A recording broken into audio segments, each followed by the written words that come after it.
और मेरे सामने उपस्थित इस सीमापुरी विधानसभा के सुंदर नगरी के जिम्मेदार साथियों, मुझे भाई अनिल सागर जी के चुनाव में आपके बीच आने का मौका मिला। अनिल सागर जी ने और उनसे पहले वक्ताओं ने बहुत सारी बातें आपके सामने रखी। इनके मन में इच्छा थी कि मैं भी आके आपसे अपील करूं। हालांकि करनी भी चाहिए, क्योंकि 5 साल में मौका एक बार आता है और उसके बाद अगले 5 साल तक हम जिस नेता को वोट देते हैं उसकी तरफ देखते रहते हैं कि अब ये क्या करेगा। लोकतंत्र में बहुत खूबसूरती है, जिसको आप वोट देते हैं,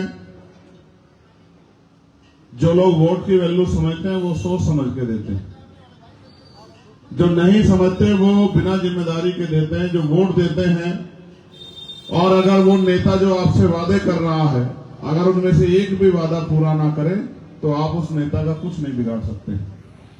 जबकि आपके आसपास ये बाजार है बहुत अच्छा, अगर आप यहां से कोई भी सामान खरीदोगे जो 100 रुपए की कीमत का भी होगा, अगर वो सामान अच्छा ना हो या जो उसकी विशेषताएं लिखी हैं, खूबियां लिखी हैं सामान की, वो खूबियां उस सामान में ना मिले, तो आप दुकानदार के पास जाके उससे कह सकते हो कि भाई अपना सामान वापस रख ले, मैंने पैसे दे।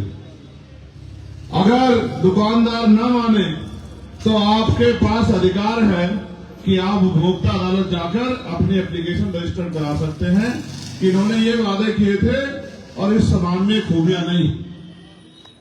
जबकि 100 रुपए के सामान के साथ ये रियायत है, ये ताकत है, ये अधिकार है। लेकिन जो करोड़ों रुपए से कीमती वोट है, जो 5 साल का भविष्य मुस्तकबिल तय करती है, उसके साथ ये सुविधा हमें नहीं। तो हमें चुनाव से पहले वादे सुनने का और चुनाव के बाद नेता के इंतजार में 5 साल देखने की हमें आदत हो गई है। 5 साल बाद जब चुनाव आता फिर नेता हमारे बीच में आते हैं, आपसे कहते हैं वोट दो, हम आपकी जिंदगी बदल देंगे। कुछ नेता तो ऐसे हैं जिनको ये भी नहीं पता कि जिंदगी बदलने के लिए काम करना पड़ता है, असेंबली में आवाज उठानी पड़ती है। मुझे नहीं पता कि यहाँ के एमएलए कौन थे और उन्होंने कितनी आवाज आपकी उठाई, लेकिन मैं जिम्मेदारी से कह सकता हूं कि भाई अनिल सागर किसी पद पर नहीं है और जब जब उन्हें मौका मिला है उन्होंने इस क्षेत्र की समस्याओं के लिए लड़ाई लड़ने का काम किया। यहाँ साथ साथ मुझे ये भी बताया गया कि सहारनपुर, मुजफ्फरनगर, बिजनौर के लोग भी यहाँ बड़े पैमाने पे हैं, मेरठ और पश्चिम के लोग, धामपुर के भी हैं, मीरापुर वाले भी हैं। मीरापुर वाले अगर मेरी बात मान लेते तो वहां हम आरएलडी बीजेपी के अलायंस को हरा देते, जो वोट उधर उधर बांटते, अगर मुझे देते तो हम लोग वहां वो विधानसभा जीत जाते। ठीक है, मैं अभी असल में मैं देर से आने के लिए माफी भी चाहता हूं भाइयों। मैं आज उत्तर प्रदेश में ही था और मुजफ्फरनगर शामली में एक बड़े नेता हैं आमिर आलम साहब जो है, उन्होंने उनके हजारों साथियों ने आज दूसरी पार्टी को छोड़ के आजाद समाज पार्टी की सत्ता ली है, उसमें आस्था विश्वास दिलाया। मैं आपको बहुत भरोसे से कह रहा हूं, मैं तो आपके बीच का हूं, सड़कों पर संघर्ष करता हूं, हर आदमी की किसी भी विभाग का हो, किसी भी जाति धर्म का आवाज उठाने की कोशिश करता हूं, उनकी समस्याओं के लिए लड़ने की कोशिश करता हूं। आवाज में दम भी है। इसका उदाहरण ये बताता हूं कि 3 दिन पहले मैंने मीडिया में एक स्टेटमेंट दिया था। एक समस्या मेरे पास आई कि जो लोग कुंभ में जा रहे हैं वहां हवाई यात्रा का किराया जो 2800 रुपए था बढ़ के 50,000 तक चला गया, जनता की जेब कट रही है। मैंने तत्काल उस मामले को मीडिया के सामने उठाया। परसों जब पार्लियामेंट चली तो मैंने मंत्री जी का हाथ पकड़ के कहा कि मंत्री जी, आप नौजवान हो, ये सोचते थे कि आप बदलाव करोगे, आपकी सरकार में श्रद्धालुओं की जिस तरह जेब कट रही है, क्या आपको ये दिखाई नहीं दे रहा है? तो उन्होंने कहा क्या हुआ? मैंने कहा ये 2800 रुपए का टिकट है, हम उत्तर प्रदेश के लोग हैं, इलाहाबाद हमारा हाईकोर्ट है, हम वहां जाते हैं 2800 रुपए में प्लेन में, लेकिन आज वो टिकट 56,000 रुपए का हो रहा है। तो ये जेब काटना, लूटना, डकैती करना नहीं है तो क्या है? उन्होंने कहा मैं आज इसका संज्ञान लूंगा और आप चेक करवा के देख लेना कि अगले दिन ही वो किराया घट के आधा होने का काम हुआ। इस तरह मैं कोशिश करता हूं कि जो भी समस्या मेरे सामने आ जाती है उनकी आवाज उठाता हूं। आपके यहाँ कई समस्याएं हैं, जैसे मदर डेयरी नहीं है, बैंक नहीं है, पोस्ट ऑफिस नहीं है, हालांकि आपको इनकी जरूरत भी नहीं। जरूरत होती तो आप अपने नेता का कुर्ता फाड़ देते जिनको विधायक बनाया कि आप पोस्ट ऑफिस क्यों नहीं बना, भाई यहाँ पर ये बैंक क्यों नहीं बना, यहाँ डेयरी क्यों नहीं बनी, हमने आपको वोट दिया था, आप क्या करते हो, ये क्यों नहीं बनवाते, क्या यहाँ इंसान नहीं रहते, क्या इनकी जरूरत नहीं है, क्या इनका अधिकार नहीं है, ये भी तो टैक्स देते हैं तो इनको भी ये राइट मिलना चाहिए। लेकिन आपने सबको छूट दी तो इसलिए इसका मतलब आपको जरूरत नहीं। अब आपको जरूरत है, आप मांग लिखवाने लगे, मैं आपको विश्वास दिलाता हूं, आप एक बात मेरी मान लो, ताकत बना दो। ये तो 3 साल कह रहे हैं, मैं आपको 1 साल की गारंटी देता हूं, अगर ना बना तो आप मुझे कह देना। इन तीनों चीजों की गारंटी देता हूं, मैं शक्ति को जानता हूं। जिस दिन असेंबली में खड़े होकर अनिल सागर ये कहेंगे कि मुझे सीमापुरी के लोगों ने और सीमापुर में भी सुंदर नगरी के लोगों ने वोट देके भेजा है, उनकी वोट का मैं कर्जदार हूं।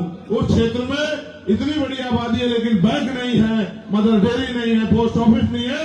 मैं सरकार से कहना चाहता हूं कि हमारे लोग टैक्स देते हैं, उस क्षेत्र में तीनों चीज बनवाई जाए, और नहीं बनेगी तो मैं विधानसभा के बाद धरना दूंगा। मैं तब तक घर नहीं लौटूंगा जब तक सरकार इसके आदेश नहीं करती। मैं आपको वचन देकर कहता हूं कि मुख्यमंत्री कोई भी हो, हिम्मत नहीं होगी कि वो अनिल सागर की बात को जरूर करते। जब मैं वहां जाता था अपनी लोकसभा में, मुझसे लोग कहते थे नेता आते हैं, कभी बोलते तो है नहीं। मैंने कहा आपने बोलने वाले को नेता बनाया नहीं, आप भी तो ऐसे लोगों को नेता बनाते हो, आप भी तो ऐसे लोगों को वोट देते हो जो बोलना नहीं चाहते। बोलने के लिए जिगरा चाहिए, सरकार से लड़ने के लिए आपके अंदर ईमान होना चाहिए, हिम्मत होनी चाहिए। तो इस बार नगीना के लोग हमारे कहते हैं, धामपुर वाले पता करवा लेना, वो लोग कहते नहीं कहते कि भाई चंद्रशेखर आजाद सब ज्यादा बोलता है, बताओ कहते नहीं कहते हैं। तो आप भी अपनी आज बोलने वाली आवाज बना लो। ये हमारा वसीम साहब खड़े, अच्छा हुआ यहां मिलके, इनके गांव में इतना गारा हो रहा था, इन्होंने मुझसे कहा साहब गारा हो रहा, अधिकारी सुनते नहीं। हमने कहा चिंता के मत करो, सुनेंगे। मैंने इनके गांव में, क्या नाम है आपके गांव का, सराय में हमने मीटिंग लगा दी, सारे अधिकारी बुला दिए। जब सारे अधिकारियों को उस गारे में को घुमाया, कहा कि भाई चल के देखो जहां जनता चलती है।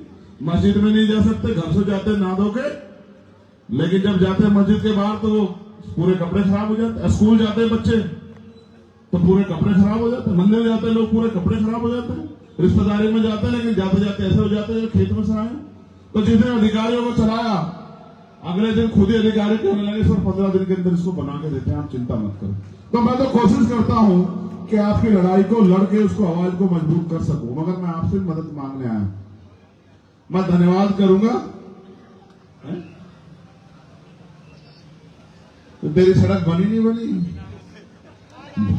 है, माल आ गया तो सड़क भी बनते हैं।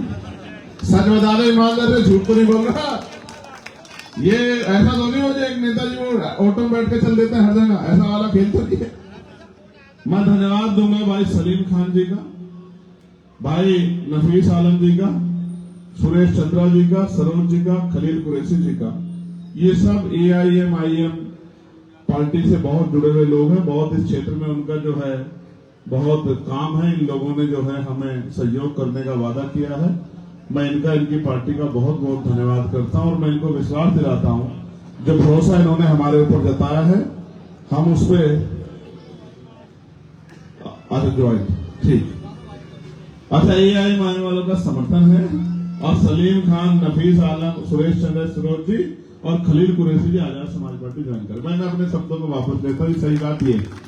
तो मैं इन सबका बहुत धन्यवाद करता हूं, मगर मैं आपसे पूछना चाहता हूं, जब आप 10 रुपए का सामान लेने जाते हुए 20 रुपए 50 रुपए का, तो सामान को देखते उठा के कि भाई ये सामान पूरा है नहीं है, ये एक्सपायर तो नहीं हो गया। दवाई सोच लो, देखते हो।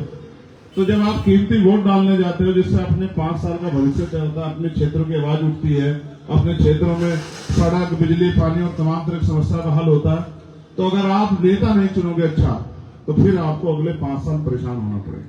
मैं चंद्रशेखर आजाद आपको विश्वास दिलाता हूं कि भाई अनिल सागर पूरे दमखम से आपका भाई, आपका साथी, आपका परिवार बनके आपकी लड़ाई को लड़ने का काम करेंगे, कभी आपको निराश नहीं करेंगे। और नेता उतरे, इनको आपको ढूंढना नहीं पड़ेगा, क्योंकि ये व्यापार के लिए राजनीति नहीं कर रहे। ये बाबा साहब अम्बेडकर के द्वारा जो वोट का अधिकार हमें दिया गया है, उस वोट के आधार पर आपकी आवाज बनना चाहते हैं। ये रिजर्व सीट है, आपको शेड्यूल कास्ट के किसी व्यक्ति को वोट देकर चुनना है, इसके अलावा कोई रास्ता आपके पास नहीं। जब आपको शेड्यूल कास्ट के व्यक्ति को मौका देना है तो एक मौका अनिल सागर साहब को दे दो, एक मौका आप मेरे जैसे सागर साहब को देके देखो, हो सकता है आप कहोगे अब हमें किसी दूसरे नेता की जरूरत ही नहीं है, अब हमारा काम ही हो गया।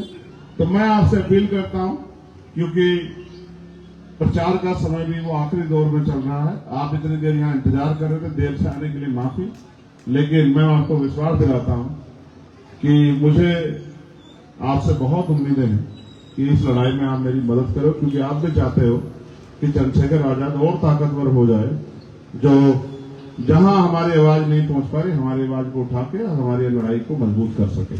तो मैं आपका धन्यवाद करता हूं, जिन साथियों ने आज ज्वाइन करने के लिए जो है अपना जो है हिम्मत और हाथ आगे बढ़ाया, मैं उनका भी बहुत धन्यवाद करता हूं और मैं आप सबका भी बहुत धन्यवाद करता हूं।